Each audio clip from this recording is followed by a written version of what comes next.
और इस तरह दीवार के साथ खड़े हों कि आपके पांव 2 इंच दीवार से हटकर हों, आपके हिप दीवार के साथ, आपके शोल्डर दीवार के साथ, आपका हेड भी दीवार के साथ हो।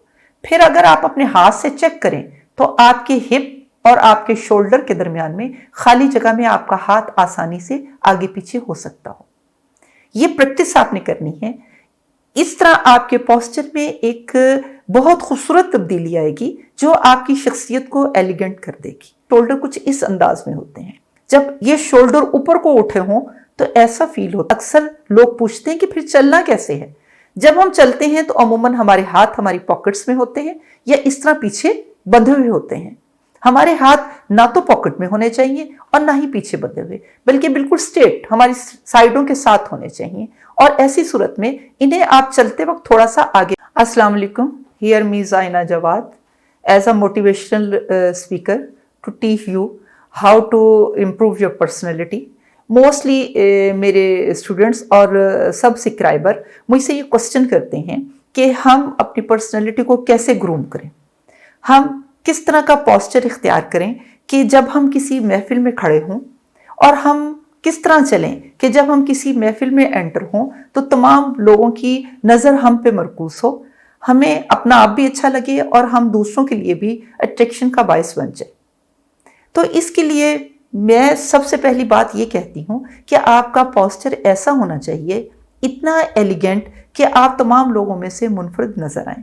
आपकी पर्सनैलिटी को मैं चंद पहलुओं में डिवाइड कर देती हूँ। इसमें आपके पोस्चर का सबसे पहला पहलू है आपकी शोल्डर से ऊपर वाला हिस्सा। तो इसमें यह है कि आपने अपने सर को ऊंचा रखना है। ऊंचा रखने से मुराद ये नहीं कि यूं उठा लेना है, बल्कि ऊंचा रखने से मुराद ऊंचा रखना है। आपने अपनी चिन को जमीन के लेवल पर, यानी कि जमीन के मतवाजी रखना है। आपने अपनी नेक को ऊपर उठाकर और शोल्डर को, मोस्टली लोग जब किसी महफिल में एंटर होते हैं तो उनके शोल्डर कुछ इस अंदाज में होते हैं।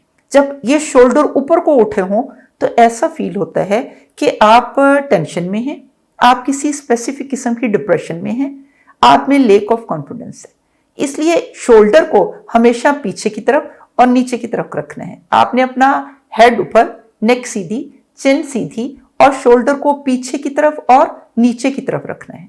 अब दूसरा स्टेप यह है कि आपने अपने बेली मसल को अंदर की तरफ खींच के रखना है। जैसे ही आप अपने बेली मसल को अंदर की तरफ खींचते हैं तो आपकी वैसे भी हाइट में 1-आधा इंच का इजाफा हो जाता है। बेली मसल को पीछे की तरफ पुश करने के 2 फायदे हैं। एक तो उससे आप सिलेंडर, ज्यादा स्मार्ट, ज्यादा पतला नजर आते हैं। दूसरी बात यह है कि आपकी कमर की पीछे से एक खिंचाव पैदा होता है और कमर भी बिल्कुल स्ट्रेट हो जाती है।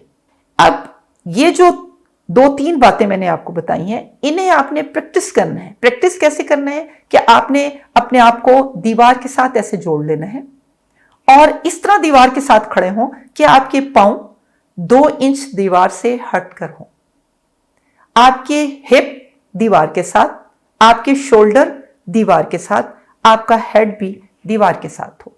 फिर अगर आप अपने हाथ से चेक करें तो आपके हिप और आपके शोल्डर के दरमियान में खाली जगह में आपका हाथ आसानी से आगे पीछे हो सकता हो। यह प्रैक्टिस आपने करनी है। इस तरह आपके पोस्चर में एक बहुत खूबसूरत तब्दीली आएगी जो आपकी शख्सियत को एलिगेंट कर देगी। मैं अक्सर माओं से, स्पेशली बेटियों की माओं से कहती हूँ कि पोस्चर को बहुत अर्ली एज में दुरुस्त करें, क्योंकि जितनी आपकी एज छोटी होती है उतनी आपकी शख्सियत जो है वो एक स्पंज की तरह होती है। वो हैबिट्स को, तब्दीलियों को अपने अंदर एब्जॉर्ब कर लेती है और फिर बच्चियों की हैबिट बन जाती है अच्छे अंदाज में खड़ा होने की और अच्छे अंदाज में चलने की। बहरहाल पोस्चर को दुरुस्त करना मेल और फीमेल दोनों के लिए जरूरी है। अब यहां तक तो सही है कि आप खड़े हुए और आप बेहतर हालत में खड़े हो गए। उसके बाद अक्सर लोग पूछते हैं कि फिर चलना कैसे है। जब हम चलते हैं तो अमूमन हमारे हाथ हमारी पॉकेट्स में होते हैं या इस तरह पीछे बंधे हुए होते हैं। हमारे हाथ ना तो पॉकेट में होने चाहिए और ना ही पीछे बंधे हुए, बल्कि बिल्कुल स्ट्रेट हमारी साइडों के साथ होने चाहिए। और ऐसी सूरत में इन्हें आप चलते वक्त थोड़ा सा आगे पीछे इवन हालत में हिलाएं। जोर से नहीं हिलाइए, जोर से हिलाने से आपकी शख्सियत फनी सी शख्सियत बन जाएगी। इवन एक जैसा आगे पीछे हिलाएं और फिर جب آپ نے قدم اٹھانا ہے، آپ نے آگے چلنا ہے، تو چلنے کے لیے ضروری ہے کہ آپ ایک سیدھی لائن کھینچ لیجئے اور اس کے اوپر ایک پاؤں کے آگے دوسرے پاؤں کو رکھ کر چلیں۔